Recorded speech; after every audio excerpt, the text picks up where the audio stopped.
নরেন্দ্র মোদী চাকাটাকে ঘুরিয়ে দিল গুজরাটের, আর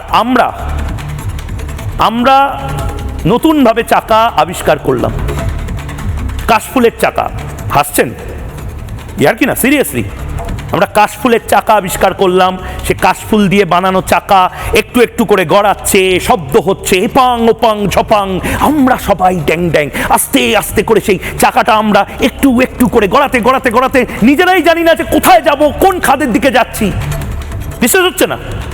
সিঙ্গুরের জমি তাড়ানোর পরে ইন্ডাস্ট্রি নিয়ে কথা বললেই মাননীয় মুখ্যমন্ত্রী মমতা বন্দ্যোপাধ্যায় আমাদের কি বলে অ্যাডভাইস করেছেন, এবং তারপরে এগুলো শুনে আমরা সবাই ড্যাং ড্যাং করে ভোট দিচ্ছি, এবং 2026-এও হয়তো দেব। আর ময়ূকের কথা বুগাস, ও চেঁচাবে 8টা থেকে 9টা, তারপর আমরা মাংস ভাত খেয়ে তো ভালো করে একটা ঘুম দেব।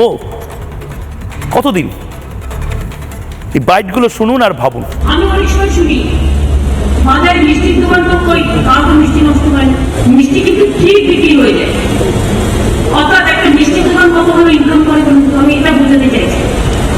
ইভেন একটা ছোট্ট তেলের দোকান, আমি আমার পাড়ার কতগুলো তেলে ভাজার দোকান চিনি, এইটুকু একটা দোকান সেখান থেকে বড় বড় 4তলা 5তলা 10তলা বাড়ি বানিয়েছে। এই কাশফুলটাকে যদি সেই রকমভাবে আমরা টেকনিক্যালি কেমিক্যালি কী সব দিতে হবে আমি জানি না, তো নিশ্চয়ই চাই, রিসার্চের ব্যাপার আছে। এই কাশফুলটা দিয়ে কিন্তু বালিশ তৈরি হতে পারে দারুণ ভালো, এবং ওই বালিশ ও তো মনে হয় প্রচুর টাকা দিয়ে কিনবে যাদের ক্ষমতা আছে। সুতরাং ওই কাশফুলটাকে তোমরা কি করে ইউজ করতে পারে দেখো তো। 1000 টাকা জোগাড় করে একটা কেটলি কিনুন, আর কয়েকটা মাটির ভাঁড় নিন, সাথে কিছু বিস্কুট নিন, আস্তে আস্তে বাড়বে। প্রথম দিন আপনি বিস্কুট নিলেন প্রথম সপ্তাহে, তারপরে সপ্তাহে মাকে বললেন মা একটু ঘুগনি তৈরি করে দাও, তারপরে সপ্তাহে একটু তেলে ভাজা করলেন, একটা টুল আর একটা টেবিল নিয়ে বসলেন।